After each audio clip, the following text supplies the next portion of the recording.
Muito bem. Estão aumentando os pedidos por uma investigação sobre os briefings da Rússia feitos pelo governo Obama em 2016. A diretora de Inteligência Nacional, Tulsi Gabbard, tornou públicos documentos esta semana.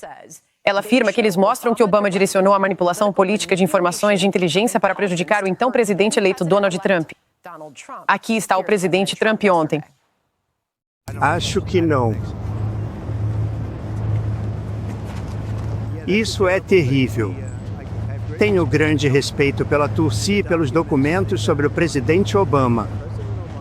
Francamente, foi algo do Obama, mas também envolveu as pessoas que trabalhavam sob ele e com ele. E não, é algo muito, muito sério. A procuradora-geral Pam Bondi formou uma força-tarefa do DOJ para revisar essas informações desclassificadas.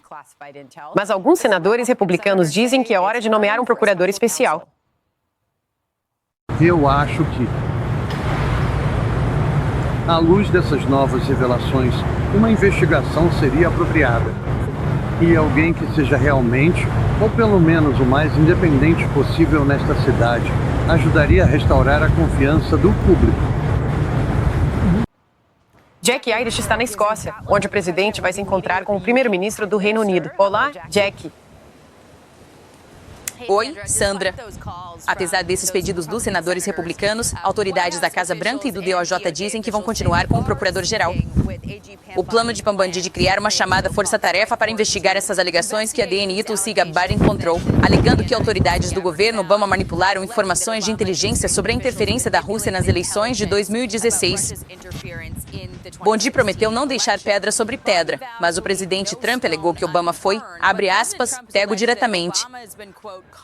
No entanto, a acusação é improvável por causa da decisão da Suprema Corte no próprio caso de Trump, que concedeu ampla imunidade a presidentes por atos oficiais.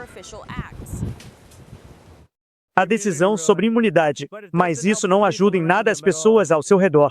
Mas provavelmente o ajudou muito. Ele cometeu atos criminosos. Não há dúvidas sobre isso. Mas ele tem imunidade e isso provavelmente os ajudou muito. Ótimo acordo. Você tem razão. Então ele me deve muito. Obama me deve muito. O conselho editorial do Wall Street Journal alertou o presidente sobre a importância de se concentrar nas pessoas ao redor de Obama, escrevendo, ao pedir para perseguir as pessoas, o senhor. Trump está exigindo mais justiça partidária, identificando alvos e pedindo aos promotores que encontrem crimes pelos quais acusá-los. É a mesma coisa que fizeram com ele. Esse caso de lei teve efeito contrário aos democratas, e nossa aposta é que teria o mesmo efeito aos republicanos e ao senhor. Trunfo. A congressista Black Caucus já está exigindo a renúncia de Gabbard por politizar a inteligência, a mesma acusação que ela faz a autoridades da era Obama. O CBC, em comunicado, escreveu, abre aspas, se você realmente está interessado na verdade, sugerimos que converse com seu colega de gabinete, o secretário Marco Rubio, que liderou a investigação bipartidária do Comitê de Inteligência do Senado. É o relatório de 2020. Desmentiu completamente a narrativa que você agora promove, afirmando que, embora a Rússia tenha interferido na eleição de 2016, não manipulou nenhum voto. O presidente Trump vem tentando redirecionar o foco para a questão do Russiagate, já que continua recebendo perguntas sobre os arquivos de Epstein, inclusive hoje, quando estava deixando a Casa Branca. Para o Marinho, a seguir para a Escócia. Sandra. Tudo bem. Jack Irish em um dia muito arejado na Escócia. Muito obrigada, Jack. Bem, uma nova coluna com o título Obama Sabia. A inteligência do Russiagate foi fabricada. O artigo argumenta, abre aspas, é totalmente implausível que Obama não soubesse que evidências potencialmente exculpatórias sobre o papel de Clinton em espalhar a farsa da ligação com a Rússia foram omitidas. Certamente vale a pena perguntar a ele. Cláudia Tenney, deputada de Nova York e membro do Comitê de Inteligência da Câmara, está conosco agora. E podemos ver que você está participando ao vivo de Vegas. Bem-vinda, congressista. Muito obrigado por se juntar a nós. Tudo bem, então eu estou aqui para uma audiência de campo. Pronto. Agradecemos as luzes. Então, o que você quer ver acontecer aqui? E você, que perguntas tem?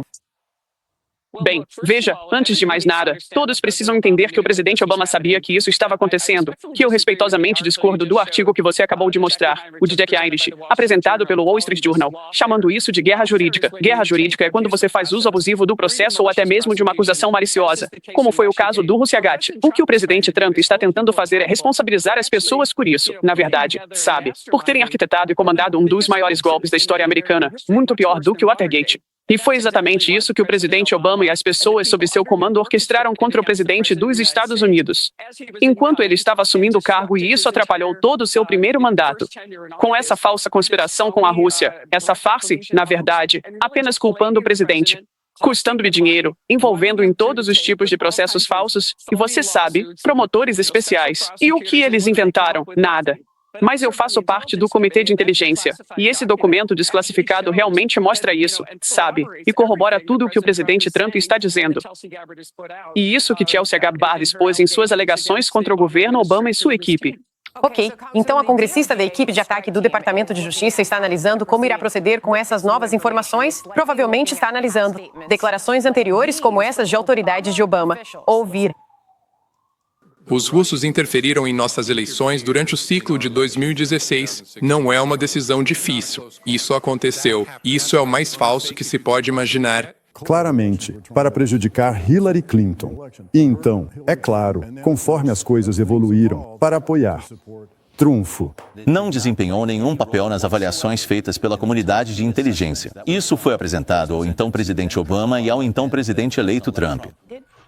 Brennan está falando sobre o dossiê District, em grande parte não verificado e desacreditado. E apesar desse testemunho, um relatório de inteligência desclassificado mostra que ele realmente pediu que isso fosse incluído nas avaliações. Jonathan Turley me deu a opinião dele sobre tudo isso ontem. Ouça. Parece que algumas dessas pessoas podem ter cometido perjúrio.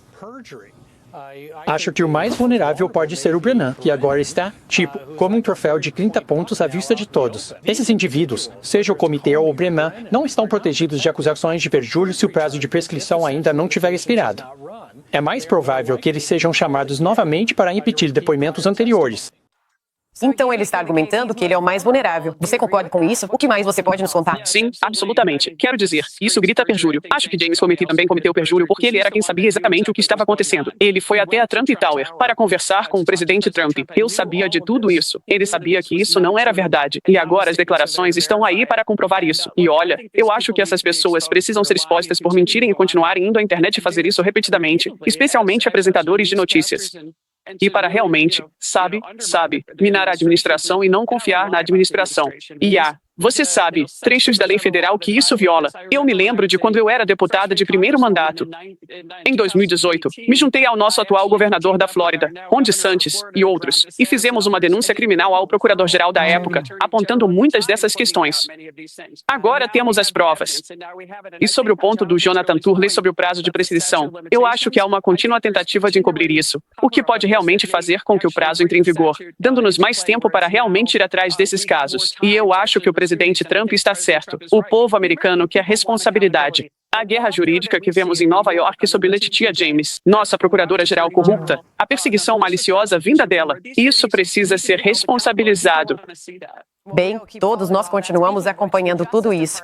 Falando nisso, o Departamento de Justiça está processando a cidade de Nova York e o prefeito Eric Adams por causa dessas leis de cidade santuário. Deputada, o Departamento de Justiça diz que isso torna o trabalho do ICE mais difícil e perigoso. O processo está focado em 2 imigrantes ilegais acusados de atirarem um agente da patrulha de fronteira de folga no último fim de semana. O argumento é que, se a cidade não tivesse ignorado uma ordem de detenção do ICE para um deles, essa violência poderia ter sido evitada. O presidente Trump está envolvido nisso. Queremos trazer segurança para nossas cidades, mas esse tipo de processo vai acabar sendo algo rotineiro em outras cidades também. Como você sabe, já iniciamos vários processos contra outras cidades. Queremos trazer segurança, precisamos tirar os criminosos daqui, e estamos fazendo isso em números recordes. O secretário de Segurança Interna diz que, em 6 meses sob Trump, o ICE já emitiu ordens de detenção para imigrantes ilegais em uma taxa 400% maior do que em 4 anos sob o ex-presidente Biden. Esses outros processos contra a cidade santuário que o presidente mencionou foram direcionados a Los Angeles, ao estado de Nova York, Colorado, Illinois, a cidade de Rochester, Nova York e a várias cidades de Nova Jersey. Então eles estão indo atrás dessas políticas de cidade santuário, nesses estados e cidades. O que você acha que vai acontecer aqui, deputada? Façamos. O estado de Nova York é um refúgio para imigrantes ilegais, até mesmo membros de gangues criminosas. O Tom Homeland, na verdade, mora no meu distrito, no interior do estado de Nova York. Rochester é notória pelo seu índice de criminalidade e pelas políticas terríveis que estão sendo implementadas lá. Em Nova York, aliás, apenas 4% das detenções do ICE são atendidas pela cidade de Nova York. É apropriado que o presidente faça isso. É um risco assumir esse tipo de caso porque você precisa superar a cláusula de preempção. Mas a lei federal é suprema. E este governo federal e o nosso país foram fundados, na defesa e segurança nacional. E isso agora é uma questão de segurança. com policiais e, especificamente, agentes da alfândega e proteção de fronteiras sendo feridos ou mortos em serviço. É importante que o presidente leve isso adiante. Acho que vai ser um caso interessante, mas o presidente já teve sucesso na Suprema Corte em muitos casos. E ele venceu nesses casos. E este é um caso que precisa ser esclarecido. A lei do Sinal Verde de Nova York, suas políticas de cidade santuário, vão contra tudo que a comissão do 11 de setembro recomendou. Lembre-se, Nova York, a maior cidade do nosso país, foi o local do maior ataque terrorista da história da nossa nação. E a comissão bipartidária do 11 de setembro disse que precisamos, na verdade, de mais cooperação com a polícia, não menos. Acho importante esclarecer essa questão. O presidente está certo nisso.